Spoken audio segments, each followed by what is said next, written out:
She was fighting to keep her father's crumbling motel alive when a rain-soaked veteran knocked on her door. No ID, no money, just quiet dignity. 1 week later, a military convoy arrived, and what happened next didn't just save her motel, it transformed it into something sacred. The wind howled down Highway 89 like artillery fire, dragging sheets of icy rain across the Arizona desert and slamming them against the weathered walls of Desert Haven Motel. Just south of Flagstaff, tucked behind a half-dead gas station with flickering neon, stood 12 rooms lined in faded paint and rust-bitten trim. It wasn't much, but it was hers. Sarah Mitchell stood behind the check-in counter, arms folded tight across her chest, watching the storm batter the front window. Her fingers tapped against the old Formica counter in a steady rhythm, not anxious, just tired. The vacancy sign outside had been flickering for months. Sometimes it worked, sometimes it didn't. Tonight, it stayed dark. She hadn't had a single check-in since Tuesday. It was now Friday. Sarah was 45, with sun-creased skin and dark hair pulled into a practical ponytail. There was a quiet steadiness to her, like a fence post set deep in dry earth.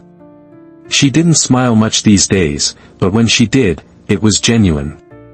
Behind her, the space that doubled as her office and apartment smelled like strong coffee and damp carpet.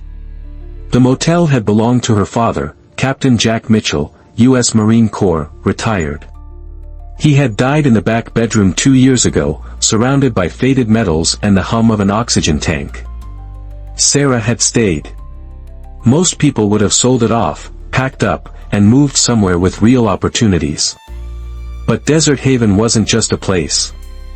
It was memory. It was her father's pride. And now, it was all she had left. Still, pride didn't pay electricians. 2 weeks ago, the fire marshal had handed her a warning.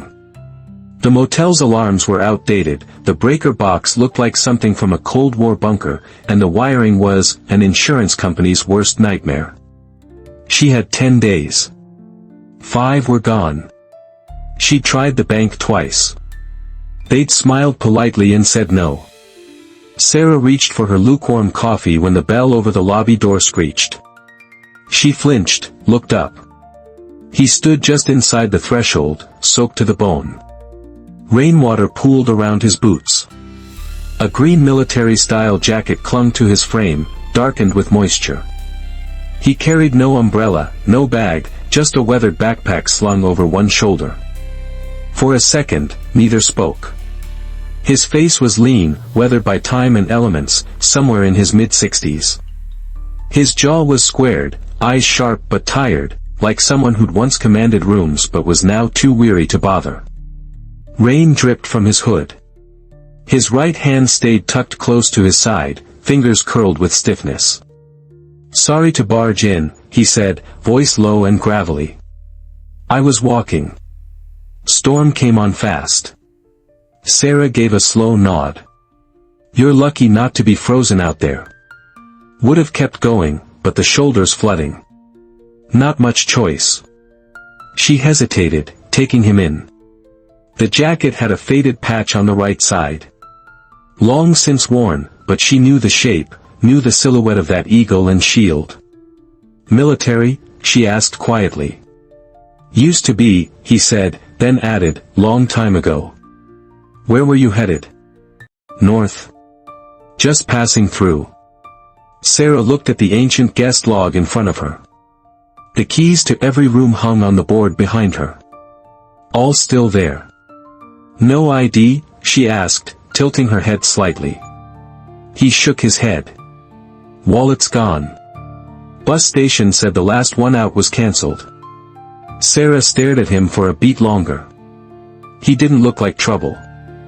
He looked like someone used to hearing no, but asking anyway. She reached under the counter, pulled the key for room 5, and slid it across the counter. "No charge," she said. "You'll find extra towels in the dresser. Shower takes forever to heat up." The man blinked, almost like he hadn't expected her to say yes. "Thank you," he said, voice quieter now. "What's your name?" "James. James Dalton." She didn't ask for rank or service history, and he didn't offer. An hour later, Sarah stood in front of room 5 with a clean blanket and a chipped ceramic mug filled with hot tea. She knocked twice. Dalton opened the door, now in dry clothes. He'd hung his jacket over the heater vent, steam curling off its sleeves. "Figured you might need these," she said, offering both. He looked surprised, then slowly took them. "You're kind. Not many would have done this." Sarah shrugged. "My dad ran this place for 30 years. Taught me not to ask too many questions when someone's just cold and tired." He gave a small smile. It didn't reach his eyes, but it was honest. "Your dad military too?" "Yeah. Marines. Vietnam." Dalton's smile grew. "Just barely." "Figures." Everything about him was tidy, deliberate, even in weariness. He moved like someone still halfway in uniform. "Let me know if you need anything," Sarah said, stepping back. "I'm used to waiting things out," he said softly. That night, Desert Haven remained mostly dark. The rain fell harder, wind rattled the windows, and the front office smelled like coffee, dust, and stories no one told out loud anymore. By morning, the rain had passed, but the motel still wore its scars. Water pooled beneath the awnings. Gutters sagged where the storm had pulled them loose. Room 3 had a leak that soaked the mattress straight through. As Sarah dragged the soggy mattress into the courtyard, she heard the quiet scrape of boots behind her. Dalton didn't say anything, just grabbed the other end without being asked. By noon, he'd patched the roof above room 3 using scrap tin Sarah didn't even remember keeping. By late afternoon, he'd rewired a faulty outlet in room 8 and fixed the lobby heater. "Don't you ever sit down?" she called. Dalton glanced up from the loose siding he was reattaching. "Not unless I'm ordered to." She smiled, couldn't help it. "Well, I'm the boss around here, and I'm ordering you to take a break." They sat in companionable silence, watching the clouds drift apart. "You ever talk about it?" Sarah asked. "Where you served, what you saw?" He was quiet for a beat too long. "Led some teams. Special operations. Most of it classified now." She nodded. "My dad didn't talk much either. Just said it was hell, and he was lucky to come back." 3 more days passed. Dalton fixed things that had been broken for years. Sarah made breakfast for them both. They didn't talk about the future. Not really. Thursday morning, Sarah found an envelope taped to the front office door. Town letterhead in the corner. Inside, a final notice. "You are hereby given a 72-hour notice to comply with Fire Safety Code 223C. Failure to install approved smoke and carbon monoxide systems in all guest rooms and replace the primary fuse box will result in immediate revocation of your business license." She stood on the porch, paper in hand, the sun not yet above the hills, and felt the ground tilt beneath her. Dalton stepped out of the laundry room, wiping grease off his hands. One look at her face and he stopped short. Sarah didn't say a word, just handed him the letter. He read it, eyes narrowing. "How bad?" Sarah exhaled, slow and shaky. "It's over. That's how bad. I could look at the wiring again." "No," she cut in. "It's not about the wiring. It's permits, certifications, thousands of dollars in work and inspections. I can't patch my way through this one." Dalton handed the letter back. "You could fight it." "With what?" Her voice cracked. "I've already tried everything. The bank said no.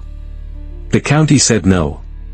Even the Veterans Business Association said no."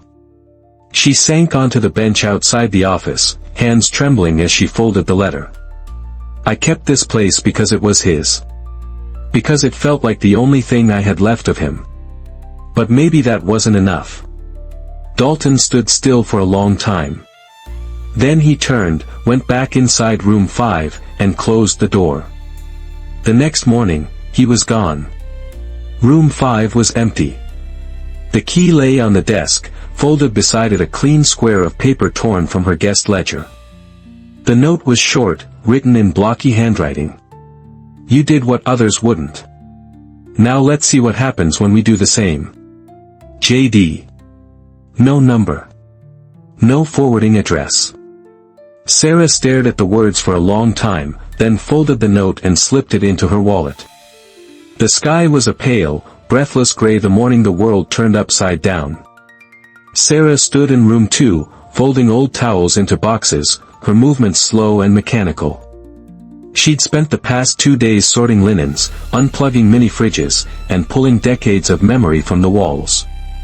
The place didn't look like a motel anymore. It looked like a ghost getting ready to leave its own house. Tomorrow was the deadline.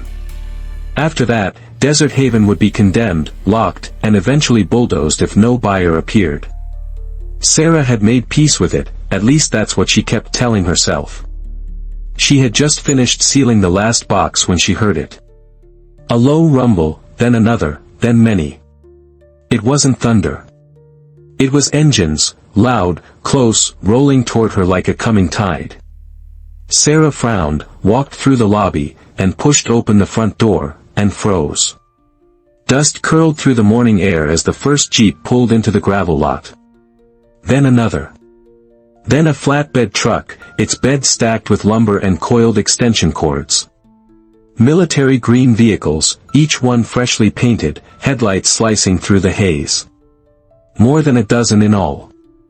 They rumbled in line, turned with practiced ease, and came to a coordinated halt across the front of the motel. Sarah just stood there, mouth slightly open, heart hammering. Doors opened in unison. Men and women stepped out, some in crisp utility jackets, others in worn veteran caps, a few in full fatigues. They were all different ages, some barely 30, others gray-haired and stiff in the knees, but all moved with the same quiet coordination, like they'd spent years walking in step. A tall man unfolded a clipboard. Another opened a toolbox. 2 others unloaded ladders, chatting like they were heading into a weekend project instead of storming a crumbling roadside motel. And then the lead Jeep door opened. Sarah's breath caught. Dalton stepped out. Only now he wasn't the same quiet man she'd handed a towel to on a stormy night. He wore his full dress uniform, pressed, polished, medals lined his chest in neat rows. His posture was rigid, proud, but not in a way that demanded attention, in a way that came from years of command. Across his nameplate, Col. J. Dalton, U.S. Army. He walked toward her, boots crunching on gravel until they stood 5 feet apart. He removed his cap, held it to his chest.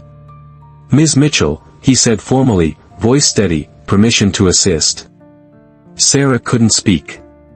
Her throat had closed completely. Dalton's face softened. "I believe your motel has a fire code issue. My team and I have experience with difficult logistics." Behind him, 2 younger men carried in coils of new electrical wire. Someone else rolled out fire extinguishers still wrapped in plastic. "Colonel Dalton, what is this?" she finally managed. "After I left, I made some calls," Dalton said, stepping closer. "To men I served with. To people who owe me favors.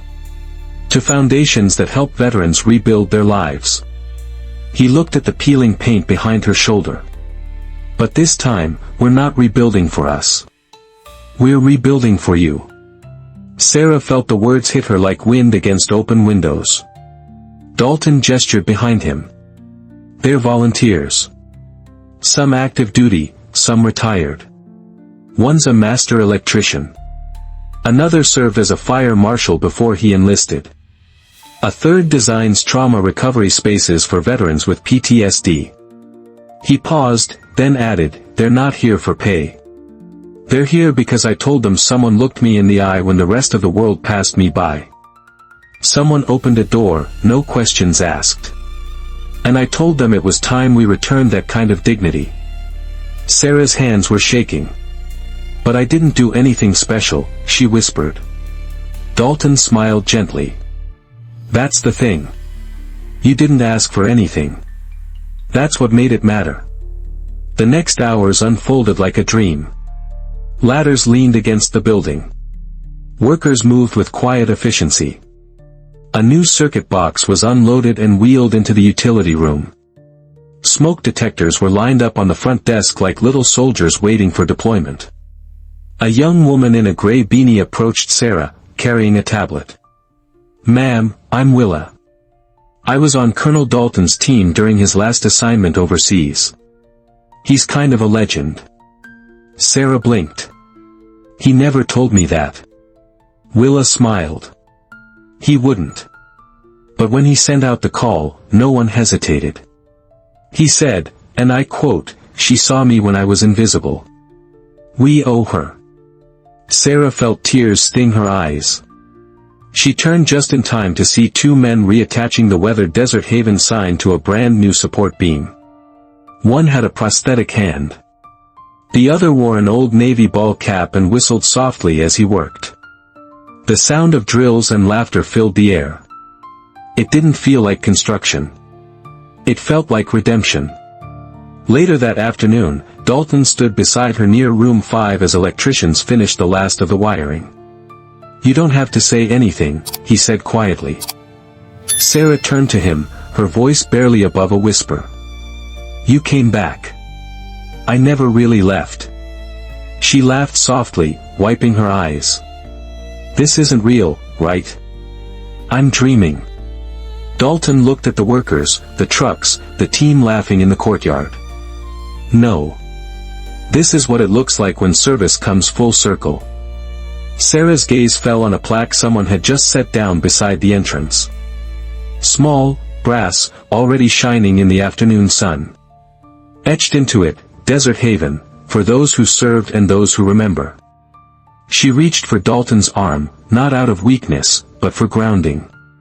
Because in that moment, the motel wasn't just saved. It was transformed. By sunset, the fire marshal stood in the newly rewired utility room, clipboard in hand, nodding with approval. "I've never seen work this thorough done this fast," he admitted. "You've got friends in high places, Ms. Mitchell." She looked at Dalton, standing quietly by the door. "No," she said. "Just the right places." 2 weeks later, Desert Haven didn't just look different. It felt different. Like something had shifted beneath the dirt and wiring and weathered wood. Something deeper than paint or patchwork. The siding was clean and freshly sealed. A soft desert beige with green trim that caught the morning light just right. New signage stood proudly at the entrance, set into the ground beside a flagpole Dalton and his team had installed by hand. The sign was brass, simple, bold, Desert Haven Veteran Rest and Retreat. Founded on gratitude. 4 of the rooms had been fully converted, soundproofed, gently lit, with memory foam beds and blackout curtains. Veterans suffering from PTSD could now rest without the threat of sirens, slamming doors, or dreams that chased them down. Room 6 had a therapy dog kennel outside. Room 7 had been turned into a small reading room stocked with paperbacks and journals. Room 10, once used to store broken vending machines, now held a donated massage chair and a coffee machine with more buttons than Sarah knew how to use. People had started coming. First, a retired Marine and his wife passing through on their way to California. Then a Vietnam vet from Prescott who heard about the place from an old buddy. Then a Gulf War medic who hadn't slept through the night in 15 years but did hear. Sarah ran the front desk like she always had, but now with volunteers helping on weekends and veterans offering to mow the lawn or patch the fence in exchange for nothing but a thank you and a hot meal. And every now and then, when the sun dipped low and the gravel lot shimmered with dusk, Sarah would step out and see a young man sitting quietly by the fire pit, or an older woman wiping tears from her eyes after a moment alone in the chapel room they'd converted from an old storage shed. It wasn't fancy, but it was sacred. A month after the convoy first arrived, Sarah received a letter with a government seal. Inside was an invitation to the National Veterans Transition Conference in Flagstaff, a panel featuring civilian-led initiatives in veteran reintegration support. We respectfully invite Ms. Sarah Mitchell, Director of Desert Haven Veteran Retreat, to speak as a featured guest. Sarah had stared at it for a long time, not quite believing. Dalton had found her at the counter that morning, gripping the paper like it might disappear. "You going to go?" he asked. "I'm not a speaker," she murmured. "I run a motel." Dalton just gave her that same quiet look, one that never rushed, never pushed. "You run a home, Sarah. And you don't have to give a speech. Just tell the truth." So she went, wore her best jeans and her father's old Marine Corps pin on her lapel. And when it was her turn to take the stage, she stepped up to the mic with hands that shook slightly, but a voice that didn't waver. "I didn't build Desert Haven to change the world," she said. "I kept it running because my father believed in places like this, quiet places, safe places where no one had to explain why they couldn't sleep through the night or why certain noises made them flinch." She paused, eyes sweeping across the room. "I didn't know I'd be part of something bigger. But I opened a door, and someone walked through it. And then he brought the rest of them with him." She stepped back to applause that felt too big for her name, but exactly right for the story. Back at the motel, things settled into a rhythm that felt almost holy. Breakfast was served at 7. Coffee brewed strong by 6:30. Most evenings, someone built a fire in the courtyard ring, and people sat, old, young, silent, talkative, all with one thing in common: they had worn the uniform. One night, the air was still and cool. The kind of Arizona evening that holds the last of the day's warmth just long enough to make you nostalgic. Sarah sat on the front steps of the lobby, a blanket over her knees, a chipped mug of chamomile in her hand. The courtyard was quiet. Most of the rooms were full, lights glowing softly behind drawn curtains. She didn't know every guest's name, but she didn't need to. She knew what they carried. And tonight, they'd been given peace. Dalton walked out from the shadows near the side path, a second mug in hand. Steam curled from the top. "Thought you could use a refill," he said. Sarah smiled and scooted over. "You always bring the good stuff." He sat down beside her with the ease of someone who belonged. They watched the lights for a long moment, saying nothing. Finally, Dalton spoke. "I've seen a lot of places, Sarah. Conflict zones. Base camps. Places where every breath felt borrowed. But I've never felt peace like this." Sarah looked at him, then back to the glowing windows. "Maybe it's because here, they're remembered." Dalton nodded slowly, and neither said another word, because they didn't have to. Sometimes the loudest gratitude is silence. Sometimes the strongest homes are built on kindness. And sometimes, all it takes is one open door. If this story moved you, please share it with someone who needs to hear it. Comment below with respect if you believe our veterans deserve more places like Desert Haven. Subscribe to hear more stories where kindness changes everything.